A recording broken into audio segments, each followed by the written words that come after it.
anyhow, I write this thing and I say, as a woman, this is not just a hobby like tennis or golf. This is really important. And you will be able to work from and raise your families.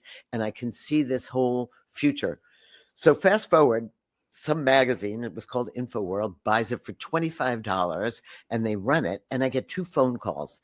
And one is from Bill Gates, who says, "You really think there's going to be a computer on every desk and people Oh are going my to work?" gosh. And I said, "I do." And then the other one was from a gentleman named Bill Ziff, who started Ziff Davis Publishing, and said, "Why don't you come write for us?" And I said, "I don't really know anything about technology." And he said, "Nobody knows anything about technology. Just show up." And they actually, God bless them, fabulous mentors, mostly men, I have to say. I was like the only woman in the room. But I was smitten with this idea that technology, and it was so primitive then, would really change our lives over the long course, change the way we work, change how we work.